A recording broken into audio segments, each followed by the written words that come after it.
भीड़ भाड़ से अलग होकर जब भी कोई इंसान अपने साथ अकेले में समय बिताता है, तभी उसके दिमाग में नाना प्रकार की चिंताएं जन्म लेने लगती हैं। मनुष्य की प्रवृत्ति ही ऐसी है कि वह ज्यादातर समय नकारात्मक ही सोचता है।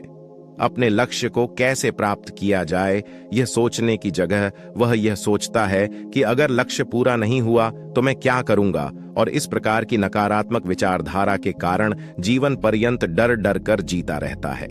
अगर पूरी बुद्धिमानी और सजगता के साथ इस डर को समझा जाए तो यही डर इंसान के पतन का कारण बनता है। ऐसा मनुष्य जो खुद पर संशय करता है, खुद पर संदेह करता है, भला कैसे सफल हो सकता है? लेकिन बुद्धिमानी से अगर इस डर का उपयोग किया जाए तो यही डर उसकी सबसे बड़ी ताकत बन सकता है। काश केवल एक बार उसने खुद पर विश्वास किया होता तो उसे मालूम होता कि उसके डर में ही उसकी ताकत का रहस्य छुपा हुआ है। यह कहकर सन्यासी चुप हो गया और चुपचाप अपने कदमों पर ध्यान लगाते हुए जंगली घास पर आगे बढ़ने लगा। संध्या का समय था। सन्यासी और एक लकड़हारा जंगल में से होकर गांव की तरफ निकल रहे थे। सन्यासी के यह शब्द लकड़हारे को कुछ समझ में नहीं आई। वह सोच रहा था कि डर में ताकत कैसे हो सकती है। डर तो आदमी को कमजोर बनाता है। अपने मन की उत्सुकता को जब वह काबू नहीं कर सका तो उसने सन्यासी से पूछा कि महात्मन, आप ये क्या कह रहे हैं कि डर में ताकत होती है? डर तो आदमी को कमजोर बनाता है, उसे तो अपना डर दूर करना चाहिए। लकड़हारा अपनी बात पूरी कर पाता उससे पहले ही उसे एक शेर की दहाड़ सुनाई दी। शेर की गर्जना सुनकर लकड़हारे का रोम रोम कांप गया। उसके कान खड़े हो गए। जंगल से आती एक एक आहट उसे साफ सुनाई दे रही थी। उसके कदम वहीं पर जम गए थे। वह कह भी नहीं पा रहा था। उसे पता था कि थोड़ी सी हरकत उसकी जान जोखिम में डाल सकती है। उसका दिल तेजी से धड़क रहा था, लेकिन फिर भी वह अपनी सांसों पर काबू पाने का प्रयास कर रहा था। कुछ देर बाद जब खतरा टल गया, तब सन्यासी ने कहना शुरू किया। सन्यासी ने कहा कि अभी जब तुम डरे हुए थे तो तुम्हारे शरीर का रोम रोम जाग गया था। जंगल से आ रही छोटी से छोटी आहट पर भी तुम्हारा ध्यान लगा हुआ था। तो इस प्रकार अपने मन के डर के कारण तुम होश में आ पाए, तुम पूरा ध्यान लगा पाए। इससे पहले जब तक तुम्हें शेर की दहाड़ सुनाई नहीं दी थी, तब तक तुम अपने विचारों में खोए हुए थे। लेकिन जैसे ही तुम्हें शेर की दहाड़ सुनाई दी, वैसे ही तुम्हारे सारे विचार गायब होकर हम वर्तमान में उपस्थित हो गए। यदि तुम्हें अभी शेर से बचकर भागना होता या फिर उससे लड़ना होता, तो तुम्हें अपने शरीर की वह क्षमता देखने को मिलती जो आज तक जीवन में तुमने खुद भी महसूस नहीं की होगी। जब कोई कुत्ता तुम्हारे पीछे दौड़ता है, उस समय तुम्हारी जो रफ्तार होती है वह तुम्हारी आम जिंदगी से कहीं ज्यादा होती है। साधारण जीवन में तुम इतने तेज नहीं दौड़ पाओगे जितना कि एक कुत्ते के सामने दौड़ पाओगे। यह ताकत, या कहें कि हमारे शरीर की क्षमता, अभी देखने को मिलती है। जब हमारा मन डर में होता है, किसी डरावनी परिस्थिति में हमारा मस्तिष्क और हमारा शरीर अपनी उच्चतम श्रेणी में काम करता है। जो काम तुम आम जिंदगी में नहीं कर पाते, वह तुम्हें डरा कर कराया जा सकता है। जहां पर भी तुम डर का एहसास होता है, वहीं पर तुम्हारी इंद्रियां पूर्ण रूप से सक्रिय हो जाती हैं। तुम्हारे कानों की सुनने की क्षमता तेज हो जाती है, दृष्टि एकटक हो जाती है, पूरी सजग हो जाती है, सक्रियता बढ़ जाती है। और जैसे जैसे वह डर खत्म होता है, वैसे वैसे तुम सुप्तावस्था में चले जाते हो। तुम सो जाते हो और तुम्हारी इंद्रियां फिर से आराम की स्थिति में चली जाती हैं। सन्यासी ने लकड़हारे से कहना जारी रखा कि परीक्षा से एक दिन पहले जो याद करने की तुम्हारी गति होती है, वह साधारण याद करने की क्षमता से कहीं ज्यादा होती है। सिर्फ एक बार याद किया हुआ तुम्हें परीक्षा के समय याद रह जाता है, और तुम जानते हो कि यह सब परीक्षा के डर से ही होता है। इसलिए डर को दूर करने की जगह इंसान को यह सोचना चाहिए कि वह अपने डर को ताकत में कैसे बना सकता है। जिस प्रकार सुख और दुख, प्रकाश और अंधेरा एक ही सिक्के के दो पहलू होते हैं, उसी प्रकार डर और ताकत भी एक ही सिक्के के दो पहलू होते हैं। जिस प्रकार रोशनी के बिना अंधेरा पूर्ण नहीं होता, सुख के बिना दुख पूर्ण नहीं होता, उसी प्रकार डर के बिना ताकत का भी कोई महत्व नहीं है। लकड़हारा सन्यासी के ज्ञान से बहुत प्रभावित हुआ। उनके चरणों में नतमस्तक हो गया और उनसे पूछा कि महात्मन, अंधेरे को तो दिया जलाकर रोशनी से भरा जा सकता है, लेकिन अपने डर को ताकत में कैसे बदलें, इसके लिए कोई उपाय बताएं। इस पर सन्यासी ने कहा कि डर दो प्रकार के होते हैं। सबसे पहला मानसिक डर और दूसरा शारीरिक डर। सन्यासी ने लकड़हारे को समझाते हुए कहना शुरू किया कि मान लो तुम्हें जंगल से होकर गुजरना है और अचानक तुम पाते हो कि तुम्हारे मन में शेर का ख्याल आ गया। अभी तक प्रत्यक्ष रूप से शेर तुम्हारे सामने नहीं आया और न ही कि दहाड़ सुनाई दी, मतलब दूर दूर तक कोई अंदेशा नहीं है कि जंगल में शेर मौजूद है, लेकिन शेर का ख्याल आने से तुम्हारे मन में एक डर पनप गया। अब तुम्हारा उठने वाला एक एक कदम उसी डर से अभिभूत होगा।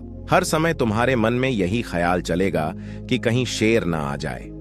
यह शेर वर्तमान में तुम्हारे सामने नहीं है, यह तुम्हारी बहुविषयक की कल्पना है। इसी प्रकार जो मनुष्य अतीत और भविष्य की चिंताओं में डूबा रहता है, वह मानसिक डर का शिकार होता चला जाता है। इसी विडंबना के कारण वह अपने जीवन में जितने भी निर्णय लेता है, वह सारे मानसिक डर से ग्रसित होते हैं। इसलिए ज्यादातर मनुष्य पूर्ण रूप से अपने निर्णय पर भरोसा नहीं कर पाते हैं, और यही निर्णय या फिर फैसले जो आधे मन से लिए जाते हैं, मनुष्यों के कार्यों को पूरा नहीं होने देते। लेकिन यह भी सत्य है कि मानसिक डर के कारण ही इंसान अपनी तैयारी पूरी करता है। अगर तुम्हारे मन में शेर का ख्याल नहीं आएगा तो तुम शेर से सुरक्षा के लिए कोई भी कदम नहीं उठाओगे, लेकिन अगर तुम्हें शेर का ख्याल आ गया तो तुम उसकी सुरक्षा के लिए कोई ना कोई तरीका जरूर अपनाओगे। तो इसलिए मानसिक डर बेकार नहीं होता, वह आपकी सुरक्षा को और ज्यादा मजबूत भी करता है। लेकिन समस्या तब शुरू होती है जब आप चाहकर भी कुछ नहीं कर सकते, लेकिन उसके बावजूद आप मानसिक दर्द झेल रहे होते हैं। उदाहरण के लिए, कुछ मनुष्य हमेशा यह सोचते रहते हैं कि उन्हें कोई बीमारी न हो जाए, कहीं उनके साथ कोई दुर्घटना न घट जाए, कहीं उनके साथ कोई धोखा न कर दे। लेकिन इन सब घटनाओं पर उनका कोई जोर नहीं होता, यह उनके हाथ में नहीं होता है। अगर दुर्घटना होनी होगी तो होगी, अगर बीमारी होनी होगी तो होगी ही।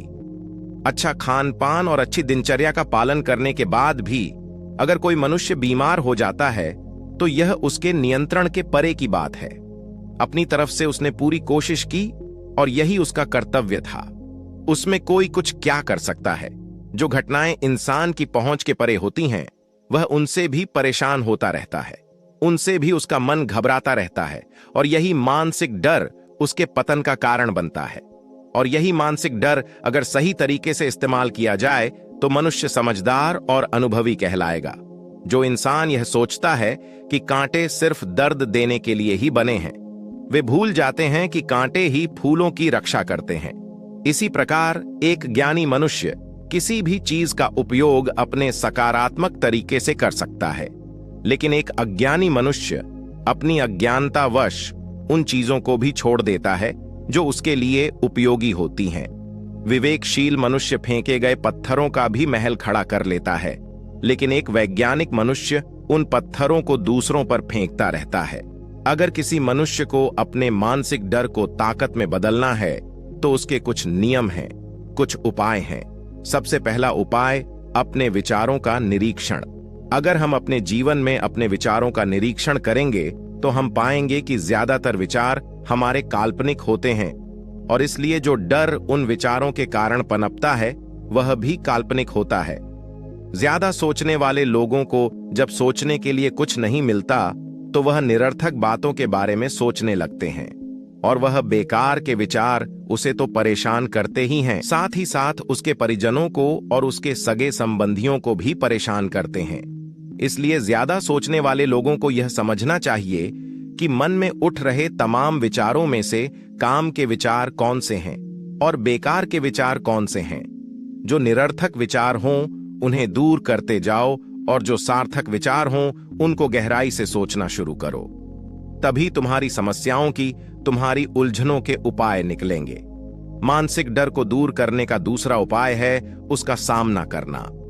इसका मतलब यह नहीं है कि तुम शेर के सामने जाकर खड़े हो जाओ, बल्कि इसका मतलब यह है कि पूर्ण सुरक्षा के साथ तुम जंगल में जा रहे हो। यदि जंगल में जाना बहुत आवश्यक है तो तुम शेर के डर से अपने घर पर नहीं बैठ सकते हो। इसी प्रकार मनुष्य के जीवन में बहुत सारे डर होते हैं, जैसे कि परीक्षा का डर, लक्ष्य न पाने का डर, झूठ बोलने का डर, सच का पता लग जाने का डर, अपनों को खो देने का डर, दुर्घटना हो जाने का डर। लेकिन जैसे जैसे समय के साथ इन डरों का सामना किया जाता है, वैसे वैसे ये डर जीवन से दूर होते चले जाते हैं। अगर तुम इनसे बचने का प्रयास करते हो तो यह जीवन भर तुम्हें सताते रहेंगे। ये तभी दूर हो सकते हैं जब तुम इनका सामना करो। कुछ लोगों को तो दूसरों के सामने खुलकर बात करने में भी डर लगता है। ऐसे लोगों को अनजान लोगों से बात करनी चाहिए। जितना ही वह लोगों से बात करेंगे, उतना ही उनके मन का डर दूर होता जाएगा। मानसिक डर को ताकत में बदलने का तीसरा उपाय है अपने डर को स्वीकार करना। बहुत से लोग अपने जीवन में अपने डर को स्वीकार ही नहीं कर पाते हैं। अगर आप अपने डर को स्वीकार करते हैं, वैसे ही आपका डर खत्म होना शुरू हो जाता है। और जितना ही आप अपने डर को छुपाने की कोशिश करेंगे, आपका डर उतना ही मजबूत होता चला जाता है। ये सारे तरीके तुम्हारे मानसिक डर को दूर कर सकते हैं, लेकिन शारीरिक डर को दूर करने के लिए तुम्हें दूसरे तरीके अपनाने होंगे। सबसे पहले यह समझो कि शारीरिक डर कौन सा होता है। मान लो तुम किसी जंगल से गुजर रहे हो और अचानक तुम्हारे सामने शेर आ जाता है। तुमने पहले नहीं सोचा था कि शेर तुम्हारे सामने आ सकता है, लेकिन जब भूत तुम्हारे सामने आता है तो तुम्हारी सारी शारीरिक गतिविधि या शिथिल हो जाती है। तुम्हारी सांसें अटक जाती हैं, मस्तिष्क काम करना बंद कर देता है और तुम्हारा दिल तेजी के साथ धड़कने लगता है। तो इसलिए जब बिन सोचे बातें हमारे साथ घटित होती हैं, तो हमारे शरीर उस डर को महसूस कर पाता है और वही शारीरिक डर कहलाता है। ऐसे समय में शारीरिक डर को दूर करने के कुछ उपाय हैं, कुछ तरीके हैं। सबसे पहला उपाय तो यही है कि अपने ऊपर संयम रखें।